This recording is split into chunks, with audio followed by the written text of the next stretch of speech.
अस्सलाम वालेकुम, मैं जमील फारूकी हूँ। आप मेरा ऑफिशियल यूट्यूब चैनल देख रहे हैं। तमाम तारीफ़ें ज़ात पाक के लिए जो हमारी शहर से भी करीब है और हमारी हर आने जाने वाली सांस के बीच में होने वाली मामूली सी जुम्बिश को भी बखूबी जानता है। और तमाम दुरूद पाक नबी आखिरुज़्ज़मा हज़रत मोहम्मद मुस्तफ़ा अहमद मुज्तबा सल्लल्लाहु अलैहि वसल्लम की ज़ात पाक के ऊपर जो वजह तख्लीक़ कायनात है, जिनकी वजह से हम हैं, जिनकी वजह से ये कुल कायनात है। गुज़िश्ता 2 घंटे के अंदर जिस तरह चीज़ें टर्न हो रही हैं, डेवलप हो रही हैं, मुझे कोई आर नहीं है ये बात कहने में कि इंतहाई इंतहाई इंतहाई खौफनाक किस्म की वारदात डालने की तैयारी मुकम्मल कर ली गई है। जिस तरफ लोगों का जहन है उस तरफ चीज़ें नहीं बढ़ रही हैं, जिस तरफ जहन नहीं है उस तरफ चीज़ें बढ़ रही हैं। वो तमाम डिटेल्स जो आपको समझ ही नहीं आ रही हैं वो मैंने आपके साथ शेयर करनी है। लेकिन एक और बड़ी चीज़ जो आप निगलेक्ट नहीं कर सकते, पाकिस्तान तहरीक इंसाफ की मरकज़ी क़यादत इस वक्त कहाँ है। इसमें कोई शक नहीं है कि अवाम अपनी जगह पर डटे हुए हैं। इसमें कोई शक नहीं है कि नौजवान ने घर से निकल कर इमरान खान से वफादारी निभाई है। इसमें कोई शक नहीं है कि पाकिस्तान तहरीक इंसाफ की असल ताकत पब्लिक के अंदर पॉपुलैरिटी है। लेकिन पाकिस्तान तहरीक इंसाफ की मरकज़ी क़यादत किधर है? अली अमीन गंडापुर साहब के मुबैना तौर के ऊपर सरेंडर और तहरीक को सरेंडर करवाने के बाद बाकी क़यादत किधर है? किधर है वो क़यादत जिसने लाएमल देना था कि आपने करना है तो क्या करना है? एक तरफ अलीमा खान साहबा जो हमशीरा हैं इमरान खान साहब की, पाबंदे सलासल हैं, मजीद जिस्मानी रिमांड उनका हो गया, उज़मा खान का हो गया। वो कहती हैं तारीख ख़त्म नहीं हुई, एहतजाज जारी रहेगा जारी रहेगा जारी रहेगा। जबकि मरकज़ी क़यादत खामोश है, कहीं कुछ बोलती हुई नजर नहीं आती। इसके असरात कितने ख़तरनाक हैं और जो मुमकिन वारदात है उसको कितना सपोर्ट कर सकते हैं, आज के व्लॉग में मैंने इसके ऊपर डिटेल्ड एनालिसिस करना है। इसलिए गुजारिश ये है कि आपने मुकम्मल वीडियो देखनी है, चैनल सब्सक्राइब कर लीजिएगा। और व्हाट्सएप चैनल का लिंक मैंने डाला हुआ होता है अपने हर वीडियो की डिस्क्रिप्शन के अंदर, उसको क्लिक करके ज्वाइन कर लें। अगर आपको नोटिफिकेशन वहाँ नहीं मिलते, यहाँ मिल जाया करेंगे। $1 मिलियन क्वेश्चन ये है कि पाकिस्तान तहरीक इंसाफ की बाकी मरकज़ी क़यादत कहाँ है? गुज़िश्ता 48 घंटे में आपने हमने 10 तरह के बयानात सुन लिए। इसमें कोई शक नहीं कि हुकूमत के हरकारे भी गायब है, लेकिन इसमें भी कोई शक नहीं है कि पीटीआई की मरकज़ी क़यादत भी गायब है। Where is barrister Gohar? Where is Asad Qaiser साहब? आज 1 बजे प्रेस कॉन्फ्रेंस एक्सपेक्टेड थी, हो सकता है अब तक कुछ बोल भी चुके हो। कहां हैं? चले वो प्रेस कॉन्फ्रेंस कर भी लेंगे, लाहे अमल किधर है भाई आप लोगों का? पाकिस्तान तहरीक इंसाफ इसमें पाकिस्तान की सबसे बड़ी अपोजिंग पॉपुलर पॉलिटिकल पार्टी है, अवाम को रिप्रेजेंट करती है, अवाम आपके साथ खड़े हैं, आप लोग किधर हैं? इसके अलावा वो अली मोहम्मद खान साहब किधर हैं? इसके अलावा वो ख्वातीन रहनुमा जो पकड़ी नहीं गई लेकिन मौजूद होती थी ग्राउंड के ऊपर, वो किधर है? बाकी मेन स्ट्रीम जो लीडरशिप है वो किधर है? इसमें कोई शक नहीं है कि अवाम ने अपनी जगह के ऊपर, अपने एंड के ऊपर, तमाम महाज के ऊपर जो है लड़ाई लड़ी है, सरेंडर नहीं किया। और फिर उनके ढांपे हुए चेहरे और चेहरों पे लगाए हुए सर्कल्स ये बता रहे थे कि उनको दहशतगर्द डिक्लेयर किया जा सकता है, खुदा न खास्ता। अब मैं जरा आपको बता देता हूं, आपको मेरे शायद व्लॉग याद हो ना हो, मैंने जनवरी 2024 में, जिस वक्त इलेक्शन अभी नहीं हुए थे, उस वक्त कह दिया था कि पाकिस्तान तहरीक इंसाफ को इलेक्शन लड़ने के लिए स्पेस दे दी गई है। यह स्पेस एलिवेट करेगी बजट तक, हो सकता है उससे 2-3 महीने आगे तक भी। फिर यह स्पेस श्रिंक होना शुरू हो जाएगी। इस स्पेस को जो श्रिंक करने में सबसे इंपॉर्टेंट रोल प्ले किया है वो इस एहतजाज के अचानक से खात्मे ने किया। और उसका जो मेन जवाब जिस शख्सियत के ऊपर उसका क्वेश्चन उठना चाहिए वो है अली अमीन गंडापुर साहब। माजरत के साथ, मेरी बात किसी को बुरी लगती है, अच्छी लगती है, मुझे इससे कोई फर्क नहीं पड़ता, लेकिन हकायक से आप नजरें नहीं चुरा सकते। किसी को लगता है कि ये डिसअपॉइंटमेंट फैलती है इससे, तो भाई कौन सी प्रॉस्पेरिटी फैल गई है एहतजाज खत्म होने के बाद? मुझे ये बताएं। अगर ये डर था कि बहुत मारामारी होगी, फर्ज किया इन नटशेल, इसको आप जरा यूं समझिए कि बहुत मारामारी होगी जी, तो नहीं हुई तब भी तो इल्जाम लग गया। नहीं होनी चाहिए थी, नहीं हुई तब भी तो इल्जाम लग गया। मसला सारा यह है कि एक ऐसी लीडरशिप की जरूरत थी जो सारे इवेंट को लीड कर सकती और इसमें से कुछ निकल पाता। आज पाकिस्तान तहरीक इंसाफ जो है दोबारा से उसी पॉइंट पर आकर खड़ी हुई है जिस पॉइंट के ऊपर इमरान खान साहब को गिरफ्तार किया गया था 5 अगस्त को 9 मई वाले वाकये के बाद। यानी 9 मई वाली सिचुएशन के ऊपर दोबारा से पीटीआई आकर खड़ी हो गई है। उसकी वजह यह है कि जो स्पेस मिली थी आपको बार बार अटैक करने की, यानी अटैक किसके ऊपर?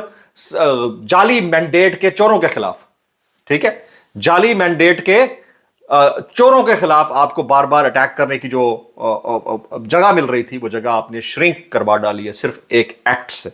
और मेरे पुराने व्लॉग में बार बार कह रहा था कि एक पॉइंट ऐसा आएगा कि पॉइंट ऑफ नो रिटर्न पर चीजें चली जाएंगी और फिर हालात वहीं पर आ जाएंगे।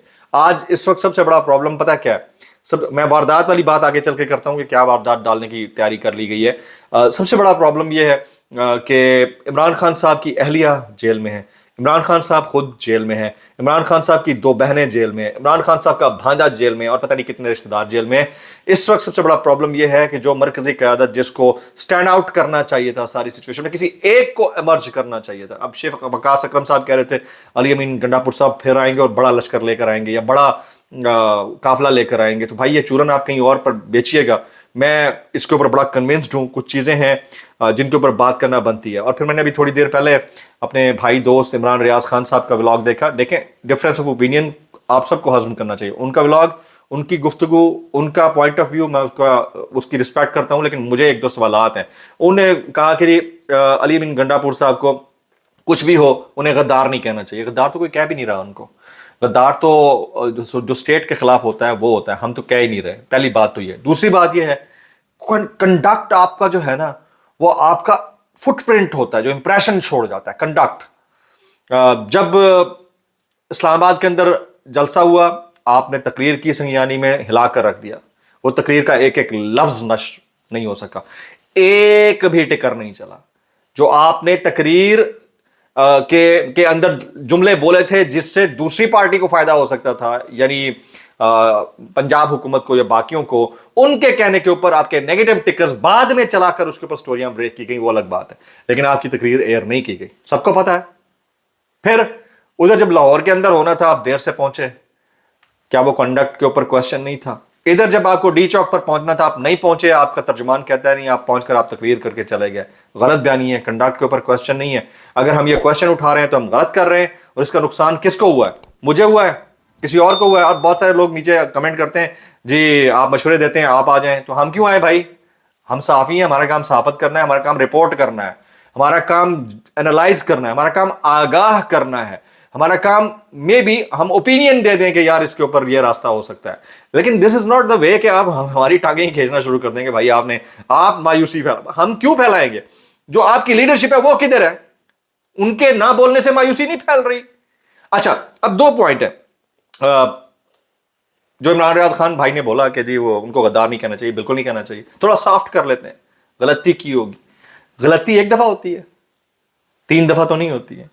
चलें, इसको भी थोड़ा सॉफ्ट कर लेते हैं। बार बार चीज को जो किया जाए उसको आप गलती नहीं कह सकते। अब 2 मिनट के लिए हम ये इसको यूं कह देते हैं कि किसी के कहने पे कर दिया होगा, किसी और की भी इसमें मर्जी शामिल होगी, तो आप इसको पार्टी स्ट्रेटेजी डिक्लेयर कर देना फिर। और पार्टी का हाल ये, पार्टी पहले दिन कहती है कि हम उनकी स्पीच से इनको इररिलेवेंट करार देते हैं। जिस दिन से वो गायब है उस दिन से वो पीटीआई से इररिलेवेंट है, व्हाट्सएप ग्रुप से निकाल दिया गया है। और अगर हम कमेंट कर रहे हैं तो हम गलत कर रहे हैं। भाई ये तो आप लोग खुद इस चीज को रियलाइज करो कि इससे कितना बड़ा तहरीक का, पाकिस्तान तहरीक इंसाफ की तहरीक को नुकसान पहुंचा है कि आपका लीडर जेल में, उनकी बहनें जेल में, उनकी अहलिया जेल में, उनका भांजा जेल में, और उसके अलावा आगे हालात जो हैं वो मुश्किल से मुश्किल तर दिखाई देते हैं। महाज खोल दिया गया है, सिद्दीक जान बोले उनके खिलाफ, मैं बोला, और हम ट्रू पिक्चर प्रेजेंट कर रहे हैं। हमारे खिलाफ, साबिर शाकिर साहब के खिलाफ, इमरान रियाज खान साहब ने थोड़ा सा बोला तो उनके खिलाफ, फिर उन्होंने उसको थोड़ा सा अपने अंदाज से प्रेजेंट करने की कोशिश की, तो अब फिर मजीद महाज।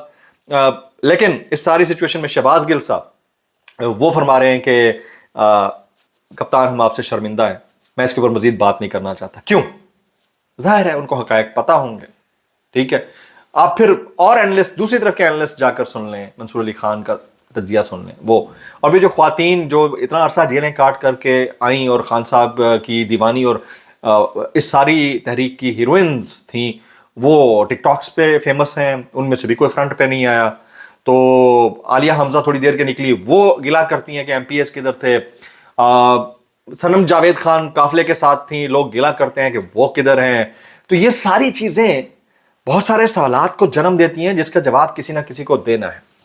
अब मैं आ जाता हूं कि वारदात की तैयारी कर ली गई। अब आप कह रहे होंगे जी आईनी तरमीम हो जाएगी, اور آئینی ترمیم کے بعد جو ہے وہ بڑے مسئلے مسائل ہو جائیں گے، یعنی قاضی فائز صاحب رک جائیں گے۔ میں آپ کو یہاں پر ایک خبر دے رہا ہوں، میری اطلاع ہے، مصدقہ اطلاع ہے، میرے پاس آئی ہے، وہ یہ کہ ایک تو آئینی ترمیم کے حوالے سے گورنمنٹ کے پاس نمبرز پورے نہیں ہیں، گورنمنٹ آئینی ترمیم کرنے کی پوزیشن میں نہیں ہے۔ یہی وہ ریزن ہوگی جس کی وجہ سے شہباز سرکار کو اپنی نوکری سے ہاتھ دھونا پڑے گا۔ یہ میری انفارمیشن بھی ہے، میری انسائٹ بھی ہے۔ اور پھر جب یہ نہیں ہو پائے گی تو اسی آئینی ترمیم نہ ہو پانے کی وجہ سے پلس کنسنٹ نہ ہونے کی وجہ، ڈونٹ زیادہ ملنے کی وجہ سے، جو ایک اور موصوف ہیں جنہوں نے 25 اکتوبر کو جانا ہے انہیں چلے جانا ہے، تو یہ دو چیزیں تو ٹھہر گئیں۔ اب واردات کیا ہے وہ میں آپ کے سامنے شیئر کر دیتا ہوں۔ میں اتنی دیر سے آپ کے سامنے انالیسز رکھنے کی کوشش کر رہا ہوں۔ واردات کیا ہے؟ واردات یہ ہے جی کہ عمران خان صاحب اس وقت جو جیل کے اندر موجود ہیں ان سے تمام فیسلٹیز لے لی گئی ہیں۔ جو میری انفارمیشن ہے ان سے مشقتی تک نہیں مل پا رہا ہے، ان کی طبیعت بہتر نہیں ہے۔ جو میرے سننے میں آیا ہے، جو میری انفارمیشن ہے وہ میں آپ تک شیئر کر رہا ہوں، اور اگلے 15-20 دن تک ان کی ملاقات بھی کسی سے نہیں ہے، 15 دن تک کم از کم۔ اور جو میری انفارمیشن ہے وہ یہ ہے کہ عمران خان صاحب کو اس سارے ایونٹ اور پھر جو 9 مئی کو ایونٹ ہوا تھا اس سارے ایونٹس کے جو کلیکٹیو پرچے ہیں ان کے تحت جو ہے وہ ملٹری کورٹ میں ٹرائل کرنے کی تیاری تقریباً مکمل کر لی گئی ہے۔ اس میں شہباز سرکار کا کردار کتنا رہے گا مجھے نہیں پتا، اس میں جو چلے جائیں گے جج صاحب ان کا کردار کتنا رہے گا مجھے نہیں پتا، لیکن اس وقت یہ ہائیلی آن کارڈز ہے۔ ہو سکتا ہے کہ کوئی کسی سے میٹنگ ہو جائے تو یہ بات چینج بھی ہو جائے 2 دن کے بعد، لیکن ابھی تک as of now, as I am speaking to you right now, اس وقت تک کی جو اپڈیٹ ہے وہ یہ ہے کہ تیاری کر لی گئی ہے، اور اتنی خاموشی سے ہوگا کہ آپ کو پتہ چلے گا کہ یہ ہو گیا، اور اس کے بعد آپ جو ہے اپنا سر دھن رہے ہوں گے۔ یہ میرے پاس انفارمیشن ہے، کوئی اس سے ڈس ایگری کر سکتا ہے، یہ آن کارڈز تھا۔ یہ جو ایونٹ تھا، ہم کیوں تنقید کر رہے ہیں، جو احتجاج تھا اس کو ہم نے last life line for P T I and Imran Khan کہا تھا۔ اگر یہ کنسنٹ سے ہوا ہے خان صاحب کی، یعنی اس کو آخر میں اینڈ اس طرح سے کرنا، تو اس کو پارٹی اسٹریٹجی سمجھ کر ڈکلیئر کر دیا جانا چاہیے تھا، جو کہ نہیں کیا گیا۔ گنڈا پور صاحب کو ارریلیونٹ قرار دے دیا گیا، جو کہ نہیں کیا جانا چاہیے تھا اگر وہ ٹھیک تھے۔ ان کی سپیچ سے ارریلیونس شو کر دی پی ٹی آئی نے، جو کہ انہوں نے پی ٹی آئی نے یہ کہہ دیا اس کا مطلب ہے معاملہ کوئی گڑبڑ ہے، اور پھر ابھی تک کوئی اناؤنسمنٹ نہیں آئی پی ٹی آئی کی کسی مرکزی لیڈرشپ کی جانب سے۔ تو اس کا مطلب یہ ہے کہ حالات اتنے اچھے نہیں جتنے آپ لوگ سمجھ رہے ہیں، مایوسی ہم نہیں، آپ کی قیادت پھیلا رہی ہے۔ بلاگ سے اتنا ہی، السلام علیکم ورحمۃ اللہ وبرکاتہ۔